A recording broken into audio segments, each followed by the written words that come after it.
हर हर महादेव। हमने पिछले भाग में जाना था विज्ञान भैरव तंत्र क्या है, उसकी उत्पत्ति कैसे हुई है।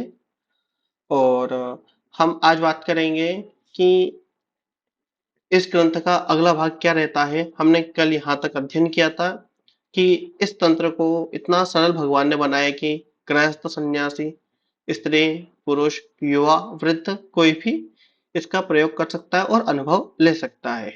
आगे हम जानेंगे। और अगर आप वो वीडियो देखना चाहते हैं तो लिंक डिस्क्रिप्शन में है, आप वीडियो का पहला भाग देख सकते हैं।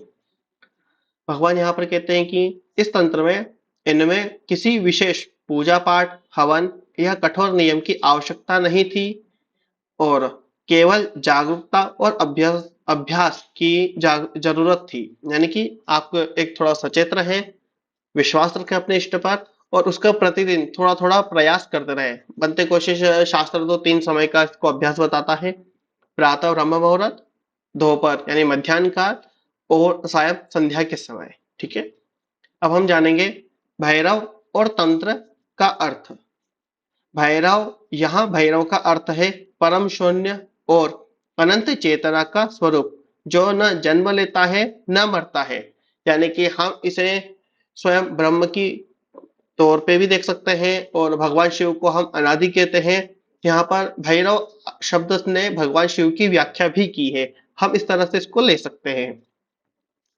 तंत्र, वह तंत्र जो साधक को बंधन से मुक्त करने का विज्ञान है। बंधन, जन्म मरण का हमने जैसे बात की थी, सुख दुख का, और किसी भी प्रकार का तनाव, सुख, जहां तक कि हम नर्क और स्वर्ग को भी बंधन ही मानते हैं, इनसे भी मुक्त होना, यानी अपने इष्ट में लीन हो जाना, मोक्ष को प्राप्त करना। हम उस तरह इस चीज को मानकर हम चलेंगे, क्यों मानना भी इसलिए पड़ेगा क्योंकि शास्त्रों ने बंधन इन सब चीजों, स्वर्ग तक को बंधन बताया है कि जो स्वर्ग के सुख है वो भी क्षण भंगुर होते हैं, और जो हमारा नरक है वो भी क्षण भंगुर है। कर्मों के अनुसार ये दोनों की प्राप्ति होती है।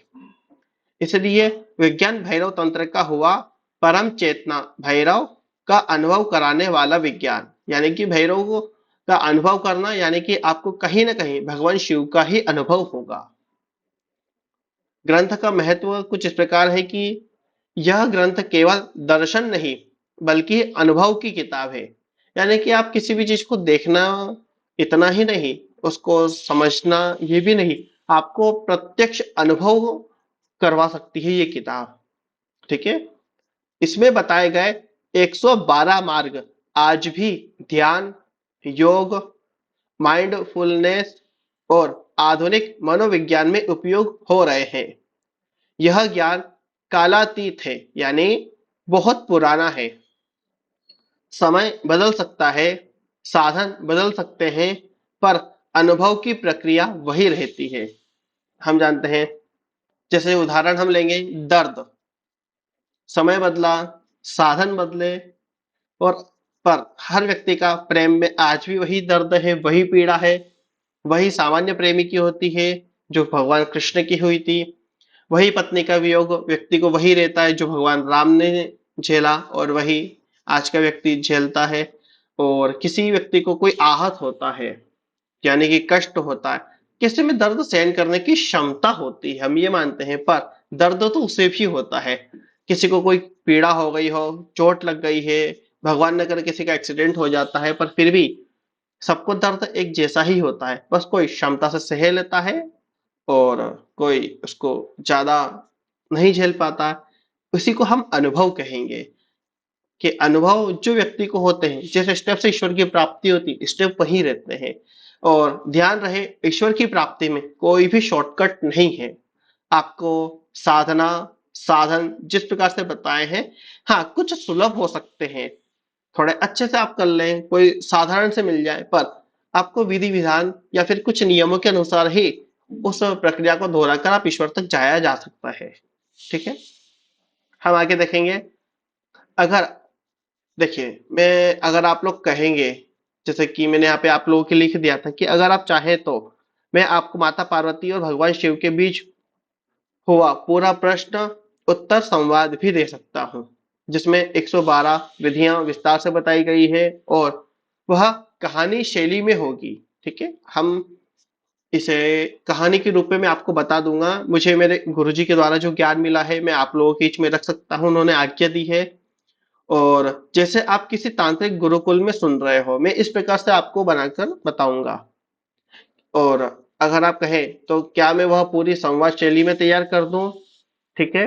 ये इससे आपको विज्ञान भैरव तंत्र की गहराई और असली स्वाद यानी कि असली अनुभव दोनों मिलेंगे। आप जैसा भी रहे, आप मुझे अनुभव अपना कमेंट में जरूर बताइएगा, आप किस प्रकार से इसको चाहते हैं। हम आगे बात करेंगे इसमें इसमें क्या सिखाया गया है। विज्ञान भैरव तंत्र में कोई धार्मिक अनुष्ठान या बाहरी कर्मकांड की अपेक्षा नहीं है। ठीक है।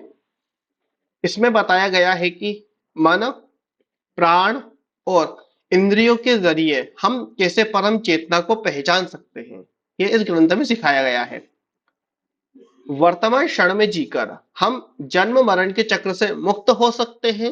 हम वर्तमान में जी रहे हैं और जन्म मरण का जो चक्र होता है उससे हम मुक्त हो सकते हैं। हमारे रोजमर्रा की जिंदगी को जीते हुए हम ईश्वर को भी पा सकते हैं।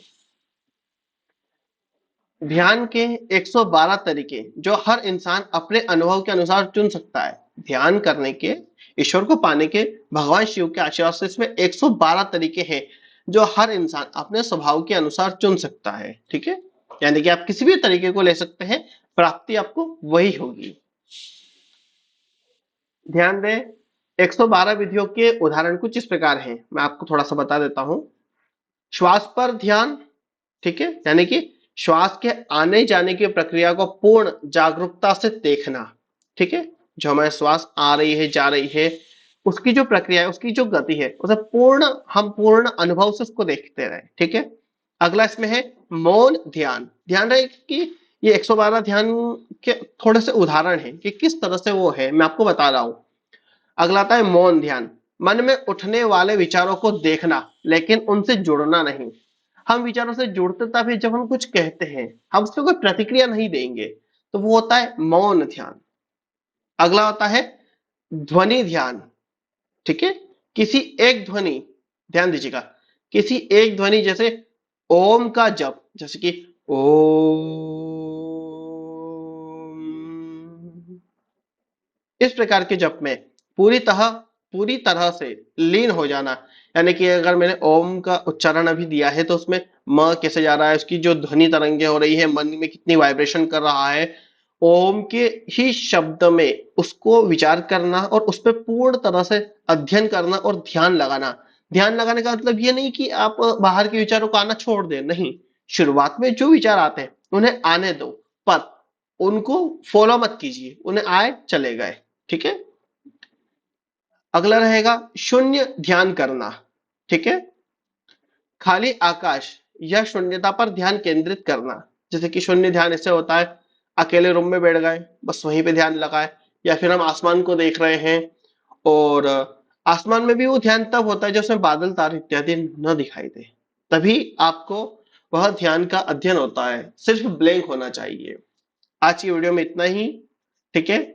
आने वाली वीडियो में हम बात करेंगे इसकी विशेषताएं क्या है, और मैं पूरा प्रयास करूंगा 112 ध्यान की जो विधि है उन्हें पूर्ण रूप से एक एक करके धीरे धीरे, क्योंकि आपके सामने मैं प्रेषित भी कर दूंगा, पर अगर आप विज्ञान भैरव तंत्र को, उसकी जानकारी, उसकी शक्तियां, उसकी मान्यता, उसकी प्रक्रिया को नहीं समझ पाएंगे तो वो विधियां आपकी किसी काम नहीं आएगी। इसके लिए मैं आपको धीरे धीरे एक एक वीडियो बना के दे रहा हूं। इसी के साथ आप हमसे जुड़े रहें, और अधिक जानकारी के लिए आप हमसे हमारी वेबसाइट www जो कि मैंने कमेंट में दे रखी है, श्री विद्या गुरुकुलम .in पर संपर्क कर सकते हैं। धन्यवाद।